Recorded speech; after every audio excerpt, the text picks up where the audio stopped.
नमस्कार साथियों, मैं लखपत राय एडवोकेट सेक्टर 3 फरीदाबाद से। साथियों, जैसा कि आप जानते हैं कि हमारे देश में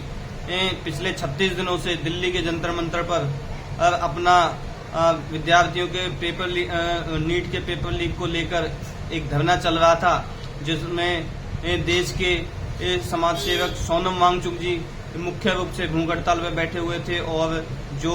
अपने अभिजीत दीपके कॉकरोच जनता पार्टी के जो फाउंडर हैं वो और उनकी पूरी टीम धरना पर बैठी हुई थी।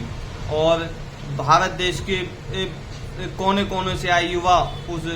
धरने के समर्थन में थे, क्योंकि जो युवा हर साल नीट के पेपरों के लिए लाखों रुपए की कोचिंग लेते हैं, फीसें देते हैं, दिन रात अपने मेहनत करते हैं उन पेपरों की तैयारियां करने में, नीट क्लियर करने के लिए, और जब वो पेपर दे देते हैं, पेपर देने के बाद रिजल्ट में जब निकल कर आता है कि भाई रिजल्ट आने से पहले ही पेपर लीक हो गया, तो बहुत सारे युवाओं का मनोबल टूटता है, उनके पैसे खराब होते हैं, उनकी मेहनत खराब होती है। तो पिछले जैसा कि जो पत्रकारों के माध्यम से पता लगा कि पिछले 5 सालों में 70 बार नीट के पेपर लीक हुए हैं। तो ये बहुत ही शर्मनाक बात थी देश के लिए। हमारे देश का युवा पिछले 5 सालों से इस घटिया प्रणाली के चलते बहुत दुखी हो चुका था। बहुत से ऐसे साथी रहे जो डिप्रेशन के कारण अपने सुसाइड तक कर चुके, जो 20 साथी तो धरना में मुख्य रूप से बताए गए।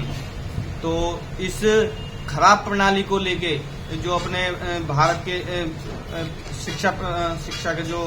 मंत्री थे, भारत शिक्षा मंत्री धर्मेंद्र प्रधान जी का इस्तीफा मांगने की जो उन्होंने डिमांड रखी थी, कल 25 जुलाई को उनका इस्तीफा ले लिया गया है। इसके अलावा 20 जुलाई को जो संसद घेराव में प्रोटेस्ट करने पर जितने भी युवा साथियों के ऊपर प्रदर्शनकारियों के ऊपर जो केस हुए, तो वो केस भी वापस लेने की जो उनकी मांग थी वो भी पूरी हो गई है। और तीसरी मांग जो 20 जो साथी जो सुसाइड कर चुके थे इन परेशानियों के चलते, उनको भी 1-1 करोड़ का मुआवजा देने की उनकी मांग पूरी हो चुकी है। तो मैं अपने देश के युवाओं को सबसे पहले इस जीत की उनको बधाई देता हूं, और उनके समर्थन में जितने भी ये सामाजिक संगठन शामिल रहे, या किसान भाई शामिल रहे, या ऐसे भी साथी रहे जो अपनी सरकारी नौकरियों को छोड़ के उन लोगों के समर्थन में आए, और भी जो विपक्ष की पार्टियां भी रहीं,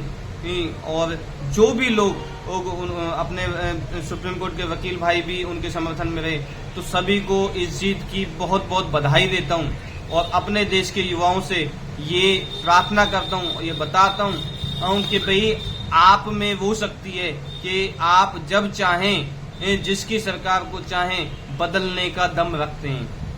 यदि आप लोग अपने देश के लिए सही दिशा में काम करें, तो बहुत ही ज्यादा हमारा देश किसी भी विदेश से पीछे नहीं है। हम सब बहुत ही सक्षम हैं, और आप सब एक से एक टेक्नोलॉजी, एक से एक इंटेलिजेंस आपके अंदर है, और आज आपने जंतर मंतर का ये धरने पर विजय हासिल करके दिखा भी दिया है। तो साथियों, आप युवा शक्ति अपनी एकता को बनाए रखें, और कॉकरोच जनता पार्टी की जो पूरी धरना कमेटी है और उनके जो फाउंडर है अभिजीत दीपके जी, उनसे मैं ये प्रार्थना करता हूं कि आप भविष्य में, या अब वर्तमान में या भविष्य में, कभी भी किसी पॉलिटिकल पार्टी का गठन ना करें या पॉलिटिकल पार्टी की तरफ मूव ना करें। आप केवल एक काम करें, आप केवल ये जो युवा शक्ति का जो आपका जो समर्थन रहा है, जो जंतर मंतर पे जितने भी युवा आप लोगों के साथ में आए, उन सभी का एक संगठन तैयार करें, और वो संगठन देश के लिए, समाज के लिए, और राज्य सरकार और जो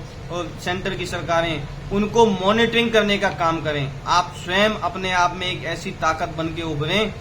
कि जो सरकार, चाहे किसी राज्य की हो, चाहे सेंटर की हो, चाहे कांग्रेस की हो, चाहे बीजेपी की हो, चाहे आम आदमी की हो, चाहे किसी भी राज्य की जो सरकार हो, यदि वो जनता के हितों का कार्य नहीं करती है, जिस कार्य के लिए उनको बनाया जाता है, अगर वो ठीक से काम नहीं करते हैं, तो आप उनकी सरकार का विरोध करें, और इसी तरीके की युवा शक्ति को संगठित करें। पूरे देश की युवा शक्ति जो संगठित रहेगी, तो वो देश के किसी भी कार्य के लिए कभी भी, कोई भी इमरजेंसी में कभी भी काम आ सकती है। और आप एक ऐसा संगठन तैयार करें कि कॉकरोच जनता पार्टी हमेशा से जिस तरीके से आज जंतर मंतर पर उन्होंने भारत के शिक्षा मंत्री को बदलकर उनका इस्तीफा लेकर शिक्षा प्रणाली में सुधार के जो एक शुरुआत होगी ये उसका देखने को मिलेगा। तो आप ऐसा ही एक संगठन बन के रहें कि जिससे कि आप देश में कभी भी जहां आपको गलत लगे वहां आप परिवर्तन लाने का ऐसी सरकारों का तख्ता पलट रखने की शक्ति बनकर उभरें। तो मैं आप सभी से यही प्रार्थना करूंगा कि आप अपने संगठन को मजबूत करें और सभी युवाओं को संगठित रखें। और सभी युवा भाइयों से मैं प्रार्थना करूंगा कि यदि आप लोग सही दिशा में काम करेंगे तो देश के लिए बहुत ही तरक्की और उन्नति का कार्य करेंगे और देश की ये सरकारों को चलाने में भी आप ठीक से मदद करेंगे। केवल अपने जितने भी युवा भाई हैं अपनी गलत आदतों से बचे रहें, नशे का त्याग करें, नशे से दूर रहें और जितनी भी जो भी आपकी गलत जो भी आदतें हैं उन गलत आदतों से दूर रहोगे तो आप सुरक्षित और जीवन लंबा रहेगा। धन्यवाद साथियों।